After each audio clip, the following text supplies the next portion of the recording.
Yo, welcome to Yu-Gi-Oh! You're seeing the man behind the camera for the first time today, Declan Barry here.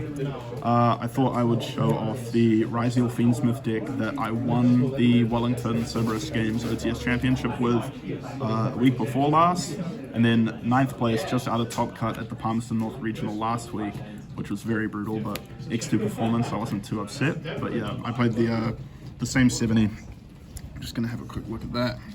So, Ryzeal ratios, I was on 2 X, 3 Ice, and 2 Sword.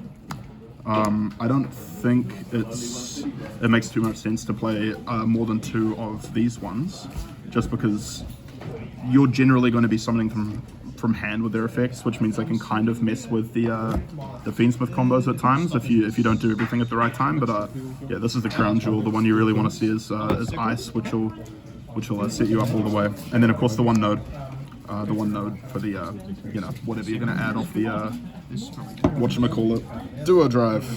And then for Fiendsmith cards, of course, 3 Engraver. Can't be caught without 3 Engraver. This card is just incredible. Just does everything. Starting off with this, you can set up nib protection, you can set up just like serious inboards. And then 1 Lacrima, 1 Lurry, which are just kind of the necessary engine inclusions to make the Fiendsmith cards work for the monsters. It's just so strong. This being a level 4 comes up all the time. It actually almost makes me want to play more X-Ryzeal, just because there are combos you can do, they'll talk about later in the extra deck, where you can kind of like end up having this back and then using it with like an X, for instance, to go into your duo drive, because duo drive is just generic. But yeah, very, very powerful cards. Of course, you don't need me to tell you that. For Monster Non-Engine, of course I was playing Ash. I was playing 2 Bastille's, Druid's and Mag. I was on 2 Droll, 3 Veiler, and 3 Nib. I thought Droll was really great in the main. It came up all the time. Won me like a boatload of games. Very, very powerful. And then the rest of them are pretty standard inclusions in the Ryzeal deck at this point. I don't own Fuelos, which is why I didn't play Fuelos. You'll see on the side I play Perulia, but I wouldn't include that in the main. It's just not versatile enough, in my opinion. In theory, if I had Fuelos, I'd probably kind of like trim some stuff around here, maybe kind of thing, and put in the 3 Fuelos. But yeah, the Bastille's were great. All of the non-engine was great for both events. Yeah, no qualms there. So that all felt real good. Onto the spells. Of course, you play the 1 Ryzeal Cross. Real necessary engine inclusion. This just makes the deck go around. Being able to draw extra cards in grind game situations is just so strong.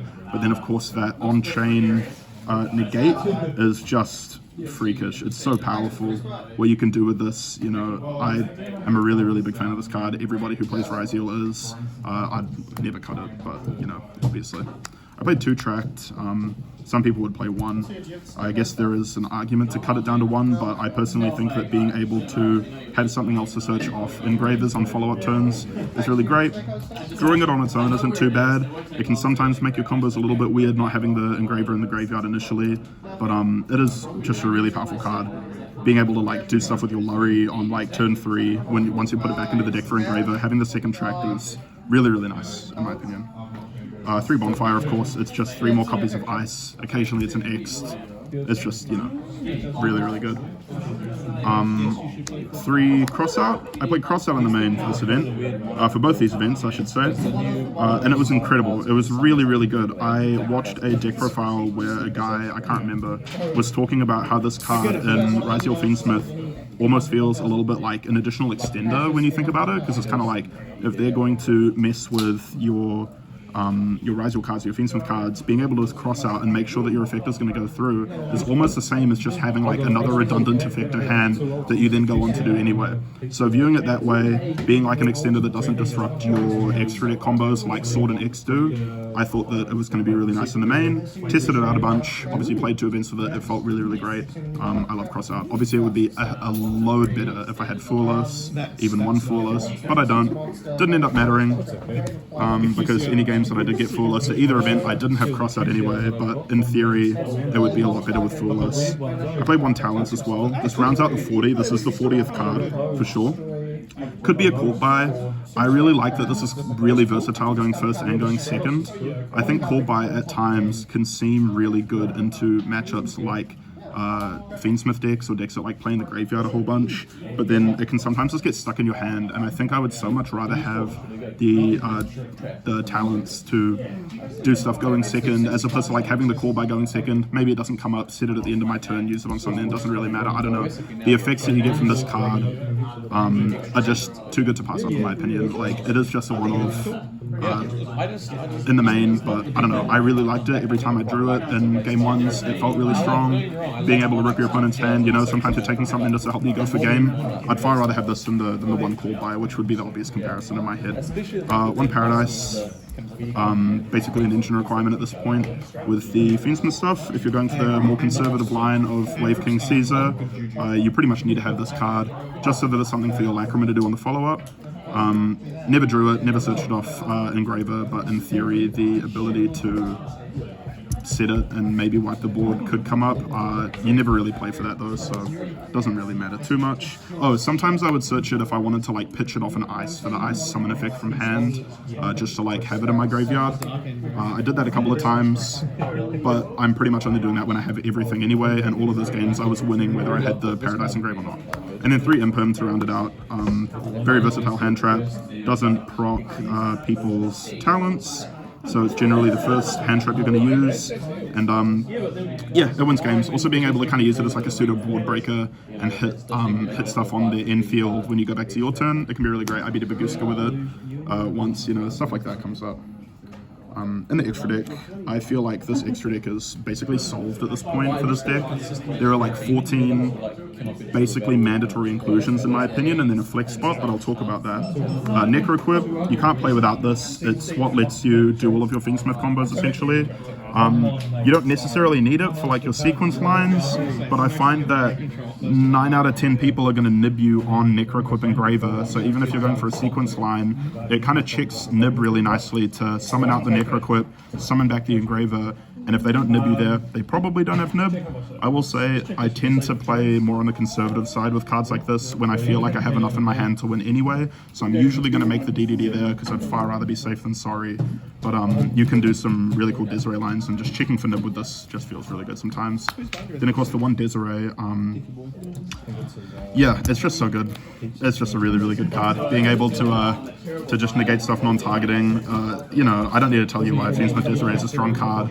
It's like the reason that people are still playing these Fiendsmith decks even after the ban. It's incredible.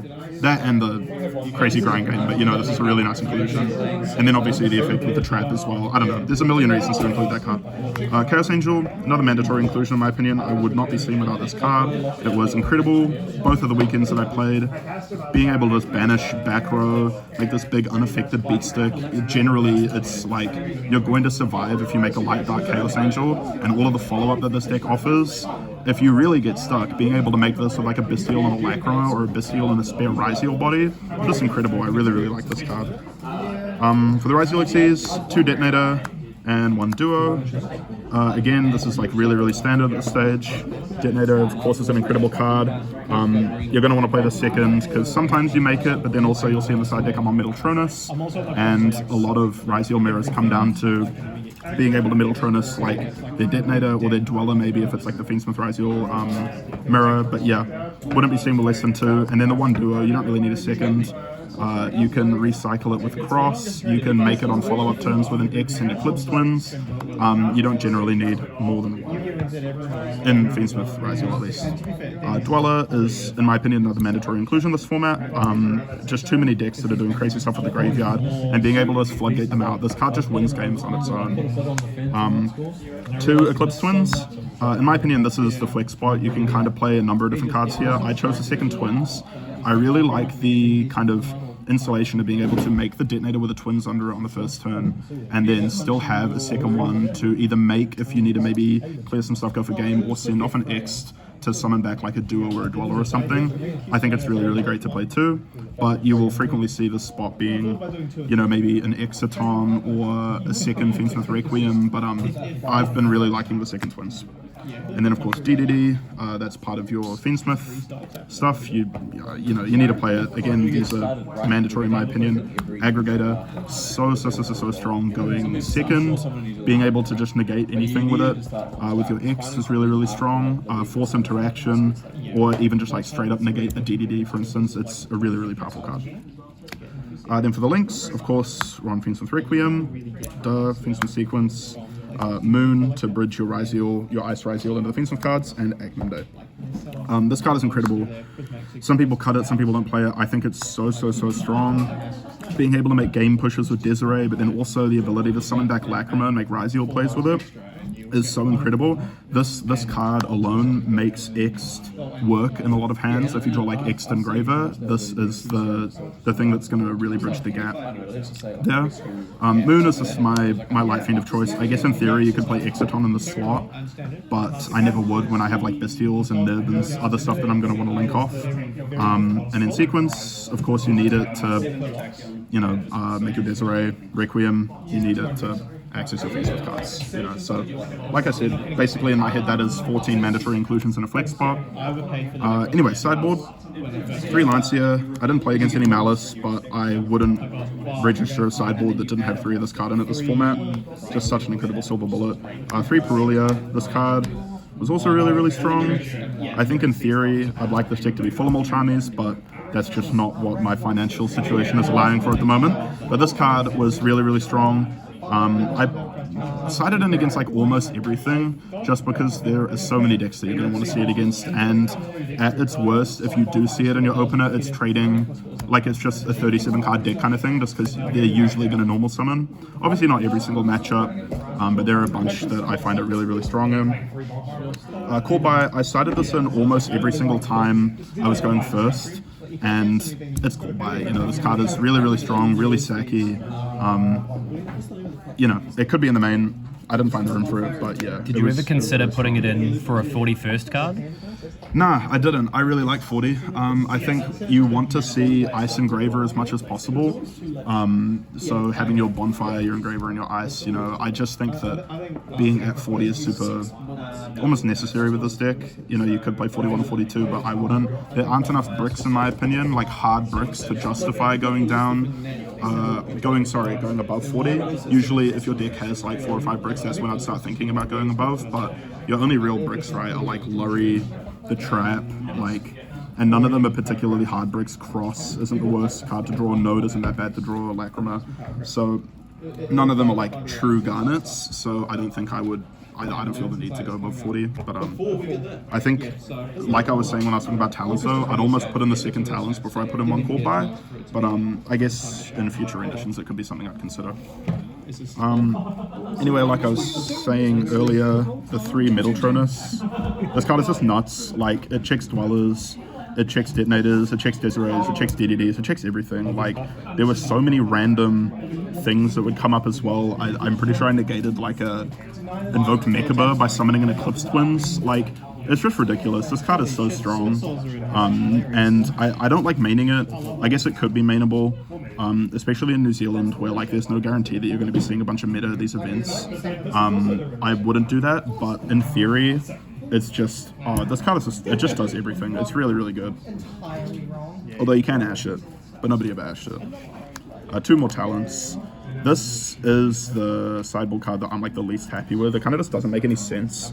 I feel like I should probably just like find something else that makes sense here, but then I don't know. I couldn't tell you when to side this in. It just I don't know. Sometimes it's good, sometimes it's not. I would probably go for something a little more like that just makes a bit more sense next time I was making a sideboard. And then 3 strike. I think having just like a really powerful card going first is really great. Strike is my card of choice. You could do Judgment. I think being able to hit like hand effects and stuff with this is just good though, so that's why I chose it. It felt amazing every time I drew it. Pretty much just locks up those games going first that you're maybe a little unsure about. Yeah, and that's the 70 I played. I was really happy with my performance. Obviously the OTS winning it, but then even at the regional, 4-2, could have been worse. I felt like I was, you know, only losing games that really felt unwinnable with my hands, which is not a mindset I usually choose to adopt, but, you know, things happen. But yeah. Congratulations. Thank you.